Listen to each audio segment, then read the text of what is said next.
હું હિતેશ, ગુજ્જુભાઈ ગિરીશ કુમારનો બાબો નંબર 1 એટલે A1. હવે હું યુવાન થવાની તૈયારીમાં છું.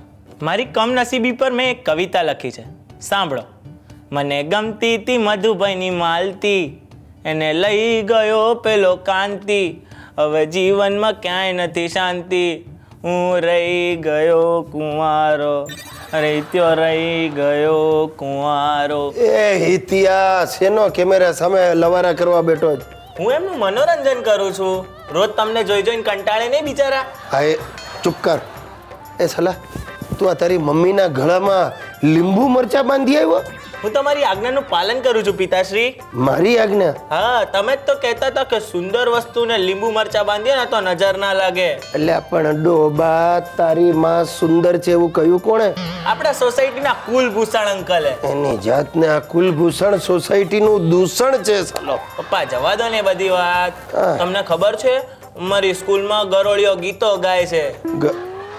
ગરોળીઓ ગીતો ગાય છે? હા, અને એ સાંભળીને બીજી 2 ગરોળી દિવાલ પરથી પણ પડી ગઈ. ના બને, ગરોળી કોઈ દિવસ દિવાલ પરથી પડે જ નહીં. અરે પડી ગઈ. પેલીનું ગીત સાંભળીને પેલી 2 તાલી પાડવા ગઈ તો દિવાલ પરથી પડી ગઈ. એ મારા બાપ, આ તારું મગજ ક્યાં ચાલે? તો દીકરા હવે મોટો થયો, આવા બધા લવારા બંધ કર, અક્કલનું પ્રદર્શન કરવાનું બંધ કર. અરે ક્યાંથી કરું, એ વારસાગત છે. ચૂપ રે, વારસાગત છે વાળી. અરે તું બેટા 11મીમાં આવ્યો, હવે જો તારે તારું ધ્યાન ભણવામાં કેન્દ્રિત કરવું જોઈએ, સમજો? જો સરસ મજાનું ભણીને આ વખતે પહેલો નંબર લાવીને અમને બતાવ. એ વસ્તુ અશક્ય છે. નહીં, નથી બેટા, દુનિયામાં કોઈ વસ્તુ અશક્ય છે જ નહીં. એમ તો છીક ખાતી વખતે આંખો ખુલ્લી રાખીને બતાવો. ભાઈઓ અને બહેનો, આપણા બાળકોનો સર્વાંગી વિકાસ થાય એ માટે આજકાલ એમને સમર કેમ્પમાં મોકલવાની એક ફેશન શરૂ થઈ ગઈ છે. હવે બાળક બિચારું માંડ સ્કૂલમાંથી નવરું પડ્યું હોય, આ લેસનમાંથી માંડ છૂટ્યું હોય, ત્યાં તો વેકેશન પડી નથી અને સમર કેમ્પ અને હોબી ક્લાસીસોનો મારો શરૂ થઈ જાય. આ અમારો હિતિયો પણ એનો ભોગ બન્યો.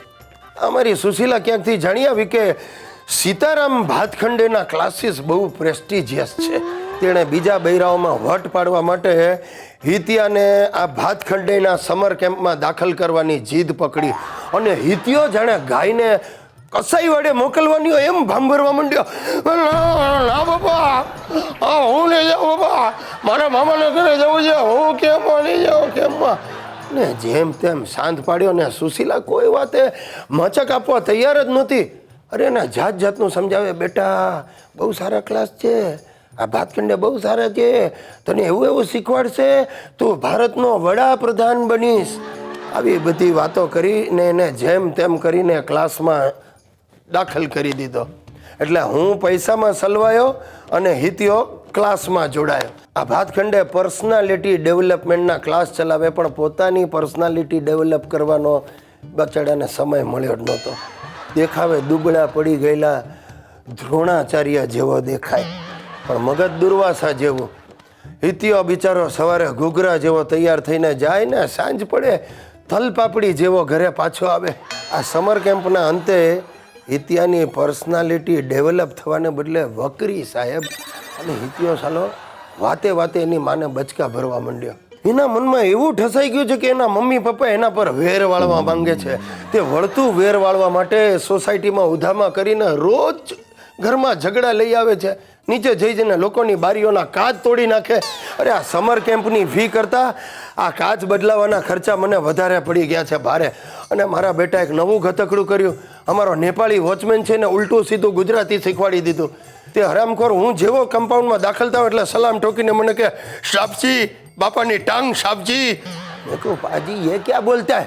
તો મને કે તમારા બાબાને શીખાયા સાબજી, તમારા બાબાને શીખાયા. બોલો. હવે આ સમર કેમ્પના કારણે હિતિયામાં એટલી વિકૃતિ આવી ગઈ કે મારી પ્રકૃતિ બદલાઈ ગઈ છે. મને વારે વારે એક જ વિચાર આવે છે કે આ સુશીલાએ હિતિયાને સમર કેમ્પમાં મોકલ્યો હતો કે ટેરરિસ્ટ કેમ્પમાં?